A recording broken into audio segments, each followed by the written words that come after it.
It all started as harmless flirting, a playful connection between a mother and her little daughter, a subtle touch, a shared glance, and then came the words that shattered the moment. "Hurry up, your brother shouldn't see this." What followed was a series of events that neither of us could ever take back. The house was unnervingly quiet, not the comforting stillness of a lazy afternoon, but the kind of silence that wraps itself around you and refuses to let go. It felt heavy, almost tangible, pressing into the walls and seeping into the air. This house, once filled with warmth and familiarity, now felt like a stranger, cold, distant, and suffocating. I couldn't quite put my finger on it, but something had shifted, and I could feel it in every breath. I was in the kitchen, but I wasn't really doing anything. I had a cup of coffee in front of me, untouched, but my hands were trembling slightly, the way they always did when the tension started to build. I could hear Julie moving in the other room, soft footsteps on the floor. She wasn't talking. She never did when the atmosphere was like this. She knew, just as I did, that something wasn't right. It wasn't supposed to be like this.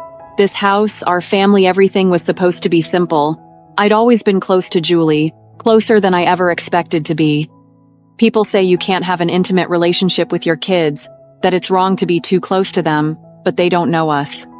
They didn't know what it was like, losing my husband so suddenly, leaving me to raise Julie on my own. I had to be everything for her: father, mother, protector, friend. It wasn't easy, but we managed. For years it had been just the two of us, and I swore to myself that I'd make sure Julie would never feel alone. But ever since Adam came back from college, something had changed. Something was wrong. And no matter how many times I tried to deny it, I knew. Julie knew. We both felt it, the coldness, the anger that radiated off Adam like a heavy fog. He wasn't the same. He had never been perfect, but this was different.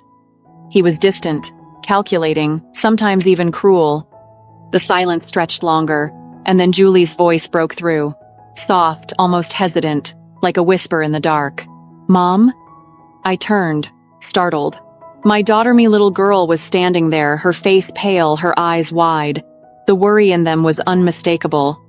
Julie had always worn her heart on her sleeve, easy to read, and right now, her eyes spoke a language I wasn't sure I understood. "Where's Adam?"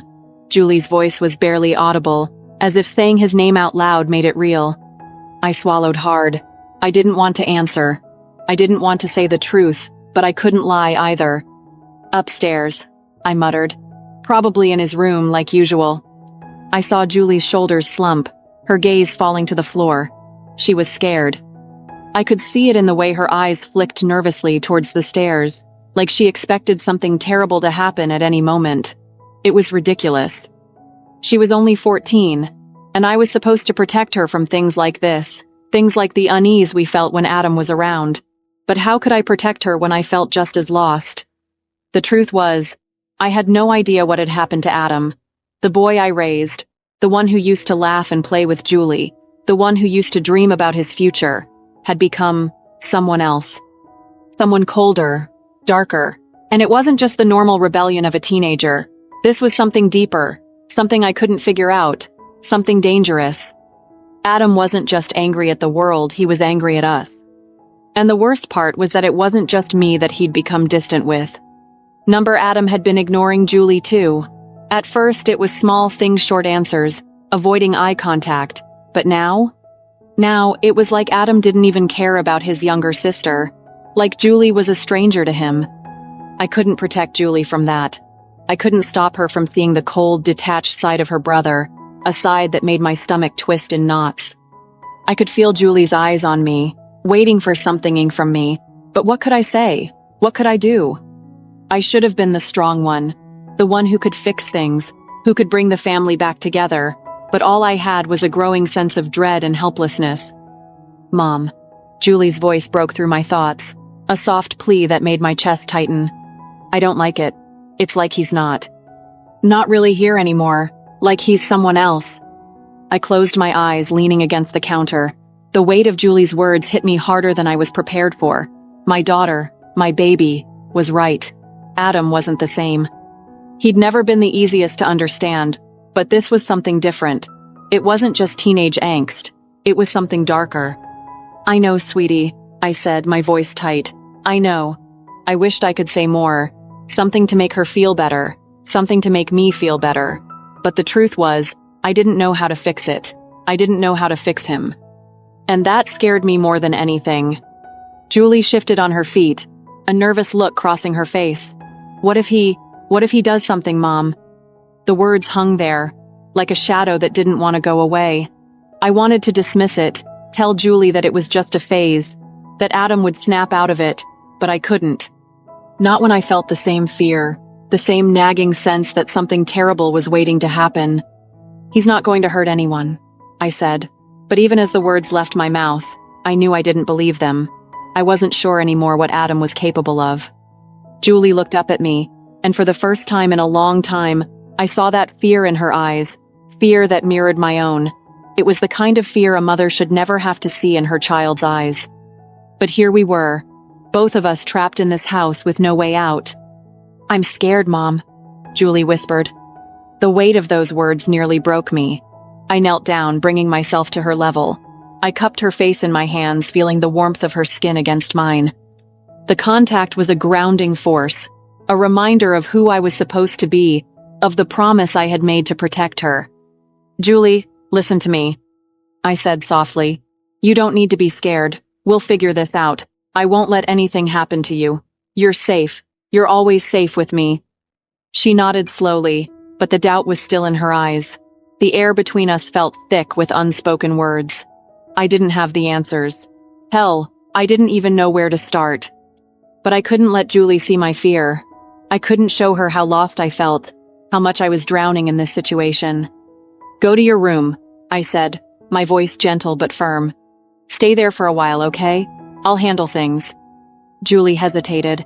I could see the conflict in her eyes, the uncertainty, the trust she had in me warring with the fear that she wasn't safe, that none of us were. I'll be fine, I said, though I wasn't sure I believed it myself. But Julie nodded, slowly, reluctantly. Okay, Mom, but be careful, please. Her words stung more than they should have. I watched her walk away, her small frame shrinking as she made her way up the stairs to her room.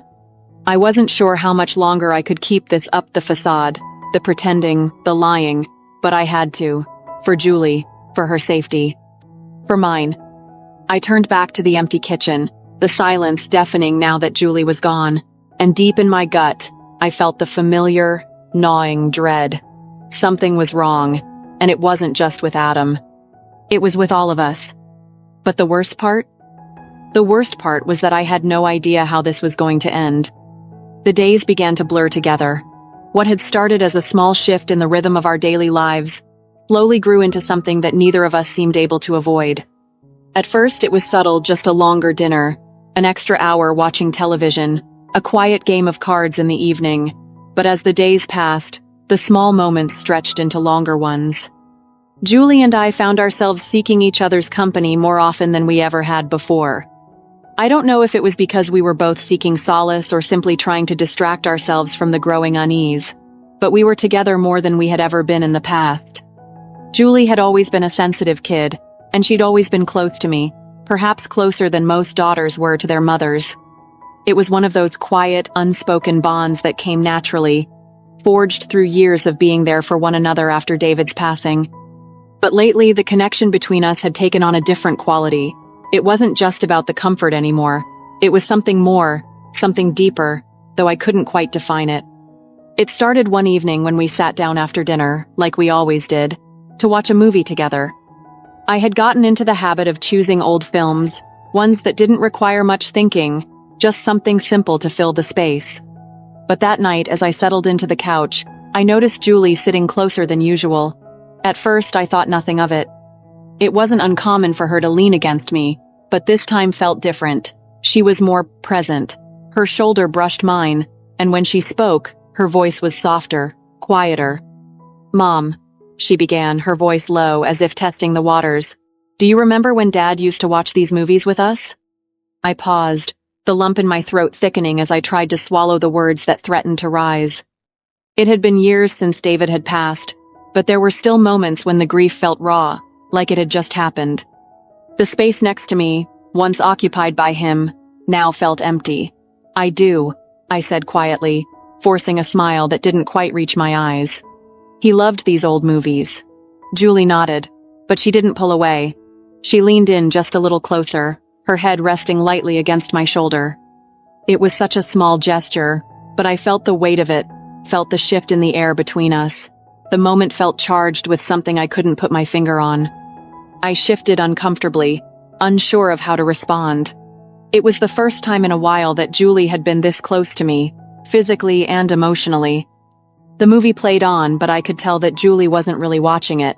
She was too focused on something else, her hand brushing mine lightly as she adjusted her position on the couch.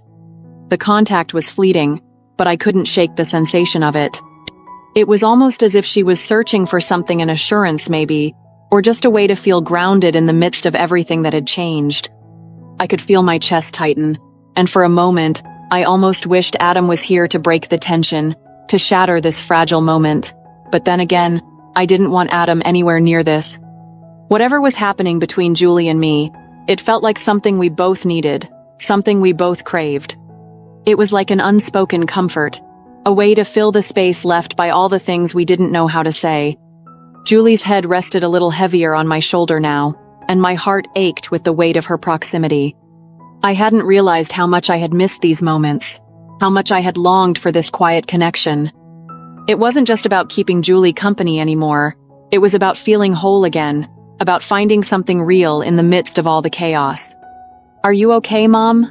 Julie asked, her voice soft and tentative. I turned my head slightly to look at her, meeting her eyes for the first time in what felt like forever. There was something in her gaze, something unspoken that tugged at my heart. I couldn't pinpoint it, but it was there, an awareness between us that neither of us had acknowledged before. "I'm fine," I replied, though the words felt hollow even as they left my lips. The truth was, I wasn't fine. I hadn't been for a long time. But Julie didn't need to know that. Not right now. She didn't say anything, but the way she held my gaze said more than words ever could. It was like we were both waiting for the other to make the next move, to give voice to whatever strange feeling was growing between us, but neither of us did. Instead, we sat in silence, the quiet hum of the movie filling the space between us. As the evening wore on, we drifted into a more comfortable silence. I couldn't remember the last time I'd felt this at peace, this connected with someone. But it was also unsettling, like we were walking a fine line between what was normal and what was something else. The next night, it happened again. Julie and I found ourselves sitting together, this time at the kitchen table, playing a game of chess. I had never been very good at chess, but Julie loved it, and she'd been teaching me for months. As we sat across from each other, the pieces on the board between us seemed like nothing compared to the unspoken tension that had settled between us, like a fog that neither of us could shake. Julie's fingers brushed mine as she moved a piece across the board, and once again, I felt that jolt of awareness. It was a simple touch, one that could easily be dismissed, but I didn't dismiss it. Neither of us did. I looked up from the board, meeting Julie's eyes, and in that moment, it felt like everything else in the room had faded away. The weight of her gaze, the softness in her features, it was like she was asking me something without words, something that I wasn't sure how to answer. "Mom," Julie said quietly, her voice barely above a whisper. "Do you think things will ever go back to normal?" I paused, unsure of how to respond. The question hung in the air between us, heavy and fragile. What was normal anymore? Could things ever be normal again, with everything that had happened? With Adam's distance, and the growing tension in the house, could we ever go back to the way things were before? "I don't know," I said honestly, my voice thick with emotion. "I really don't know, Julie." She nodded slowly, as if my answer had been the one she was expecting. But there was a sadness in her eyes, a quiet longing that made my chest tighten. I wanted to tell her that everything would be okay, that we'd get through this together. But the truth was, I wasn't sure anymore. As we continued our game, I noticed that Julie's movements had become slower, more deliberate. Her fingers lingered just a little too long on each piece, and when our hands brushed again, it felt like an electric shock, both thrilling and terrifying. I didn't know what was happening, but I couldn't pull away, and neither could she, and it was the moment when everything changed. Our lips met suddenly and we found ourselves kissing each other. The kiss was slow and tentative, and it felt like all our worries have faded away. Her hands were on my neck and then down towards my hips, It was a moment we both were craving for. "Hurry up, your brother shouldn't see this," I said, trying to hurry. The night passed quietly, but the space between us seemed to shrink, filled with something unspoken, something that neither of us was ready to accept. Whatever it was that had shifted between us, we weren't prepared to name it, to confront it, not yet. But as the hours passed, and we finally retreated to our separate rooms for the night, I couldn't shake the feeling that we were on the edge of something unknown. Something both terrifying and comforting at the same time. It was clear now. Julie and I were becoming closer in a way that neither of us could explain. And though we both tried to pretend that things were normal, deep down, we both knew that nothing would ever be the same again. The days that followed seemed to flow with a quiet rhythm, an unspoken understanding between Julie and me that we were seeking something from each other, though neither of us could put it into words. We didn't need to. Sometimes, words weren't enough to express what we were both feeling, what we had always felt, but were now only beginning to understand. It wasn't just about filling the void left by David's death anymore. It was about finding solace in each other's presence, and in a world that sometimes felt too big and too empty. It started with something simple, something almost mundane, just a long drive out to the countryside. I'd always loved driving, the freedom it gave me to think without distractions. It was something I used to do with David, before life became complicated. But this time, I found myself offering it to Julie, as if the act of escaping the confines of the house, of the weight of our thoughts, might help us both breathe a little easier. "Hey," I said one afternoon as I stood in the doorway to Julie's room. She was sitting at her desk, her eyes fixed on the screen of her laptop, but I could tell her mind wasn't really on whatever she was doing. She was restless, like me. "You want to take a drive? Just the two of us. Clear our heads a little." Julie glanced up, her eyes lighting up in a way I hadn't seen in weeks. A smile tugged at her lips, though it wasn't the same carefree grin she used to have. This one was tinged with something more subtle, a quiet eagerness. Maybe she'd been thinking the same thing. "Yeah, I'd like that," she said quietly, her voice soft, almost as if she were relieved that I'd suggested it. We didn't have a destination in mind. There was no real plan, just the idea of driving, of leaving behind the heaviness that seemed to hang over the house whenever Adam was around, or whenever we allowed ourselves to feel the weight of things unsaid. We slipped into the car without another word, the engine hum filling the space between us. As I pulled out of the driveway, I glanced at Julie. She was staring out the window, her profile illuminated by the soft afternoon sun, and for a moment, I thought she looked older than she was, more distant. Like the world was carrying a burden she wasn't sure how to handle. "You okay?" I asked, my voice quieter than I intended. Julie nodded slowly but didn't look away from the passing landscape. "Yeah," she said softly, "just thinking." I didn't push her. I knew she didn't want to talk. Sometimes, silence spoke louder than words. So we drove, and the miles passed by unnoticed as we let the world around us fade into the background. The music played low in the car, a familiar playlist that Julie had put together a few weeks ago. It was a mix of old rock and new indie, songs that seemed to match the mood we were both in, quiet, reflective, a little lost. We drove for what felt like hours, winding through country roads, passing small towns and fields that stretched out like a vast sea of green. The farther we went, the more I felt the tension in my shoulders start to ease. The act of driving, of having this time to ourselves, felt like a brief escape, a reprieve from everything that weighed us down. And for Julie, I could see the same sense of relief settling over her. We ended up stopping at a small diner on the outskirts of a sleepy town, the kind of place where the world seemed to slow down. It was one of those spots that looked like it had been frozen in time-old wood floors, faded booths, and a menu that hadn't changed in decades.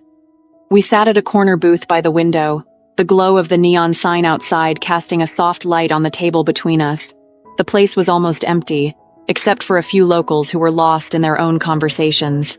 I noticed Julie had become a little more relaxed, her shoulders no longer hunched, her eyes less distant.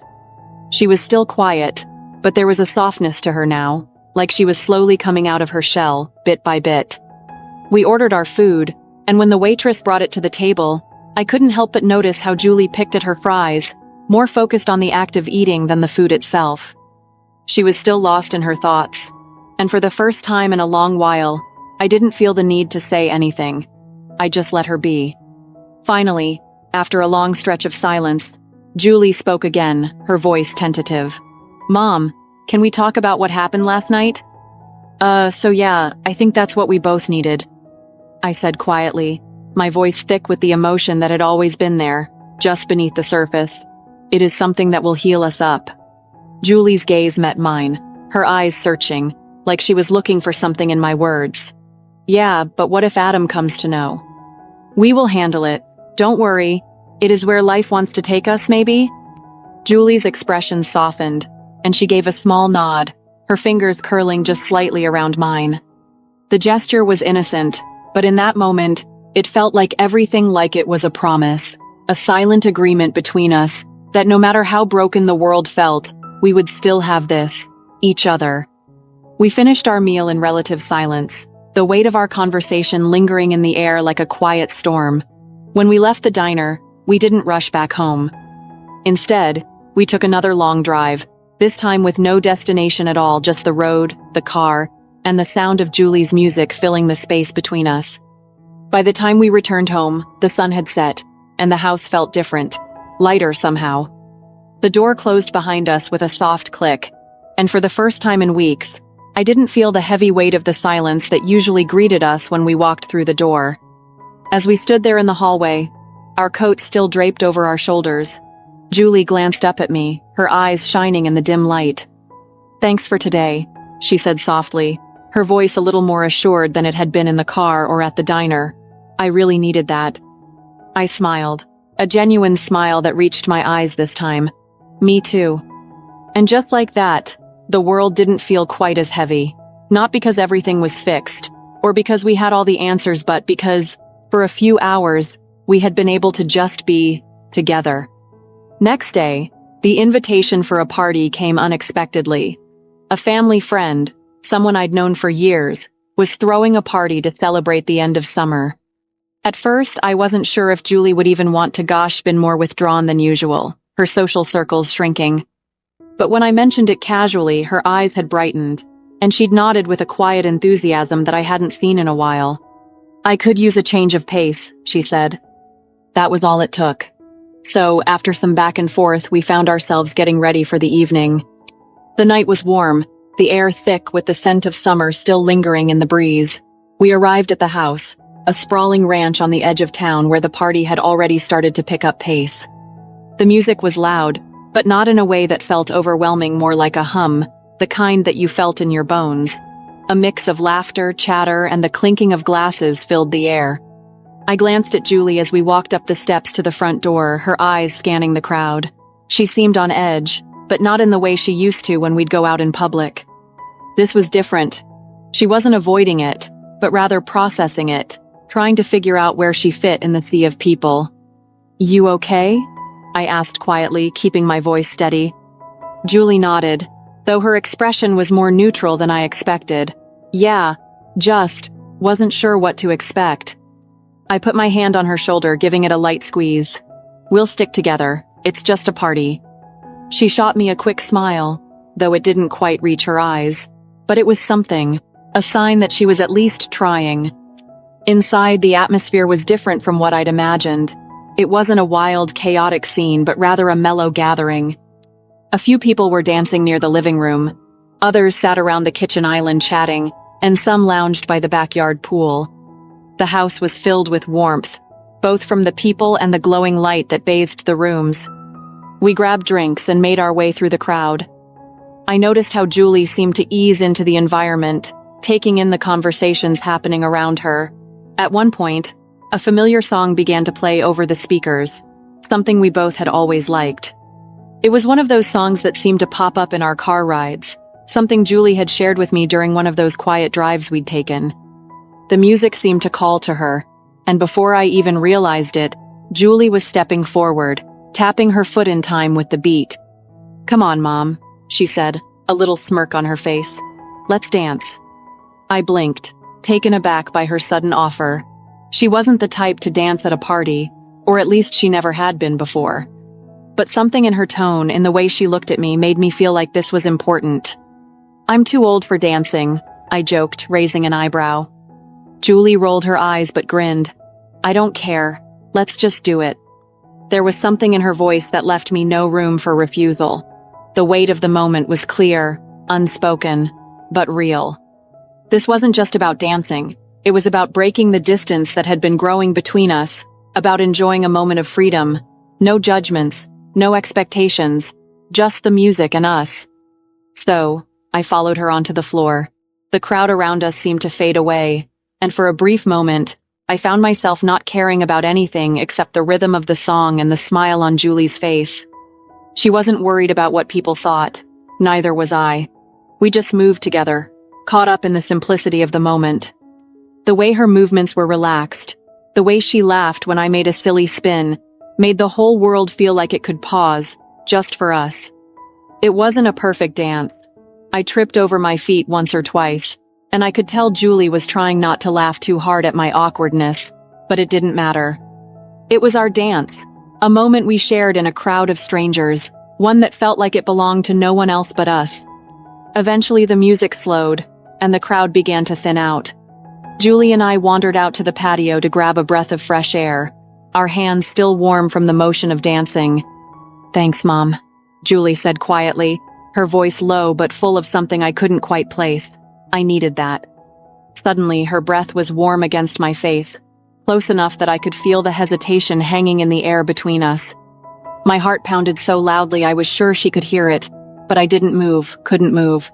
Then, her lips brushed mine, tentative at first, like she was testing the waters. The softness of her touch sent a jolt through me, and before I knew it, I was leaning into her, closing the space between us.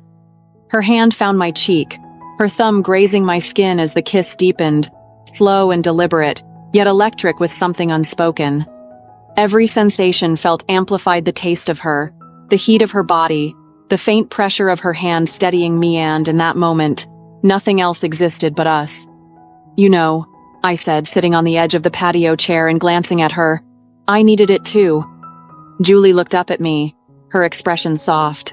She hadn't said much all night, but there was something about the way she was looking at me now that told me she understood.